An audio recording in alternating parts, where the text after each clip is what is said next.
ஹே ஜாரா ஜோயா, நீங்க ஃபாரின்லேருந்து வந்திருக்கீங்கன்னு மணி காலையிலே சொல்லிட்டான். அதனால தான் நான் சீக்கிரமா காலைல எந்திரிச்சது கிளம்பி உங்களை பார்க்கலான்னு ஓடி வந்துட்டேன். எங்கள் அம்மாட்ட கூட சொல்ல. சீக்கிரமா சொல்லுங்க, நீங்க ஏதோ சர்ப்ரைஸ் வச்சிருக்கீங்கன்னு மணி வரும்போது சொல்லிட்டே வந்துட்டு இருந்தேன். அது என்ன சர்ப்ரைஸ்ன்னு கொஞ்சம் சொல்றியா?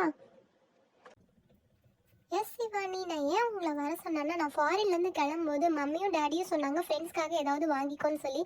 அதனால கொஞ்சம் திங்ஸ் உங்களுக்காக வாங்கிட்டு வந்திருக்கேன். அதை கொடுக்கலான்னு தான் கூப்பிட்டேன். ஹே ஜாரா, சும்மா இரு. அவங்க கிட்ட அதெல்லாம் சொல்லாத. நமக்கே நம்ம டாடி மம்மி கொஞ்சம் திங்ஸ் தான் வாங்கி கொடுத்துருக்காங்க. அது எதுக்கு நம்ம அவங்களுக்கெல்லாம் கொடுக்கணும்? சாரா ரொம்ப ஓவரா பண்ணாத. நீ கூட்டின்னு தான் வந்தோம், அதுக்குன்னு ரொம்ப ஓவரா பேசிட்டு இருந்தா நாங்கள் இப்போவே கிளம்பிடுவோம். பார்த்துக்கோ, எங்களுக்குலாம் இந்த திங்ஸ்லாம் வேண்டாம். எங்கள் மம்மி டாடி எங்களுக்கு நிறைய திங்ஸ்லாம் வாங்கி தான் கொடுக்குறாங்க. நீ ஃபாரின்லேருந்து கொண்டு வந்து என்ன ரொம்ப பெருசா ரொம்ப ஓவரா தான் பேசிட்டு இருக்க. ஜோயா, நீ அப்படி சொல்லாத. நீ அப்படி சொல்ற நம்ம ஃப்ரெண்ட்ஸை பார்த்து. நம்ம மம்மி டாடி என்ன சொல்லியிருக்காங்க, என்ன திங்ஸ் நம்ம வாங்கினாலும் எல்லாமே ஷேர் பண்ணி தான் சாப்பிடணும்னு சொல்லியிருக்காங்க. மறந்துட்டியா நீ அதை? இரு, இன்னைக்கு டாடி வரட்டும், அவங்ககிட்ட கண்டிப்பாக சொல்லி கொடுத்து உனக்கு நல்ல பனிஷ்மெண்ட் வாங்கி கொடுக்குறேன். இரு. சாரி சிவானி, அப்படி நான் சொல்லியிருக்க கூடாது. நான் மன்னிச்சிடுங்க சரியா? அவங்க எல்லாருக்காகவும் நான் சாக்லேட்ஸ் கண்டிப்பா தருவேன். எங்க டாடி கிட்ட மட்டும் யாரும் சொல்லிடாதீங்க. டாடி அப்புறம் என் கூட பேசவே மாட்டாரு, என்ன திட்டுவாரு. சரி ஜோயா, இனிமேல் அப்படி பேசாத. எவ்வளோ கஷ்டமாக இருந்துச்சு தெரியுமா? ஃப்ரெண்ட்ஸ் கிட்ட இப்படியெல்லாம் பிஹேவ் பண்ணக்கூடாது, ஓகேயா? நல்ல பொண்ணாக இருக்க கற்றுக்கோ எப்போவுமே.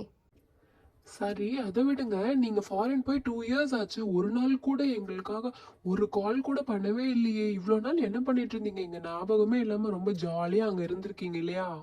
இல்லடா மணி, நான் நிறைய வாட்டி சிவானி அம்மா கால் பண்ணேன். சிவானி அம்மாவோட ஃபோன் எப்போ ஃபோன் பண்ணாலும் சுவிட்ச் ஆஃப்லேயே வருதுடா. அதனால தான் உங்ககிட்ட பேசவே முடியாம போயிடுச்சு. சாரிடா.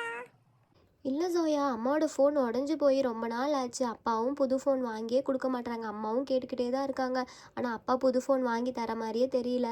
நீ ரொம்ப நாள் எங்களுக்கு ட்ரை பண்ணியிருக்கியா? பரவாயில்லையே, நீங்கள் யாரும் என்னை மறக்கல. பரவாயில்ல, எங்களுக்கு ரொம்ப ஹாப்பியாக இருக்குது. சரி, பேசிட்டே இருந்தா எப்படி? என்னென்ன வாங்கிட்டு வந்திருக்கீங்கன்னு காமிங்க சீக்கிரமா. நான் எல்லாம் வாங்கிட்டு கிளம்பணும், வீட்டுக்கு போகணும். டைம் ஆச்சு, அம்மா தேடிட்டு இருப்பாங்க. ஹே மணி, இன்னைக்கு என்ன ஸ்கூல் லீவ் தானே? என்ன அர்ஜென்ட் உனக்கு? நீ வீட்டுக்கு வந்து சாப்பிட்டுட்டு போ. டாடி உன்னை பார்க்கணும்னு சொல்லிக்கிட்டே இருக்காரு. வீட்டுக்கு வந்துட்டு போங்க சிவானி, மணி. இல்ல சாரா, நான் கண்டிப்பா இன்னொரு நாள் வரேன். இப்ப அம்மா கிட்ட சொல்லாம வந்திருக்கேன். சீக்கிரமா வீட்டுக்கு போகலாம். அம்மா தேடி சிவானி வீட்டுக்கு போயிருவாங்க. அதனால சீக்கிரமா நான் வீட்டுக்கு கிளம்பணும். என்னென்ன வாங்கிட்டு வந்திருக்கேன் காமிங்க, நான் சீக்கிரமா வாங்கிட்டு கிளம்பிடுறேன். சிவானி, நான் உனக்கு என்ன வாங்கிட்டு வந்திருக்கேன்னு தெரியுமா? அது என்னன்னு தெரிஞ்சா நீ ரொம்ப ஹாப்பி ஆயிடுவ. உனக்கு ரொம்ப பிடிக்கும்ல, மேக்கப் போடுறதுக்கு உனக்கு ரொம்ப பிடிக்கும், எனக்கு நல்லாவே தெரியும். அதனால தான் நான் உனக்காக லிப்ஸ்டிக் வாங்கிட்டு வந்திருக்கேன். அதுவும் என்ன கலர் தெரியுமா? அது உனக்கு ரொம்ப பிடிச்ச ரெட் கலர். இது நீ கல்யாணத்துக்குலாம் போட்டு போனான்னு வச்சுக்கேன், செமையா அசந்து போயிடுவாங்க எல்லாருமே. அவ்வளோ அழகா இருக்கும் தெரியுமா? இது நான் உனக்காக தான் வாங்கிட்டு வந்தேன். இது உனக்கு நீ பத்திரமா வச்சுக்கோ சரியா? என் ஞாபகமா வச்சுக்கோ எப்பவுமே.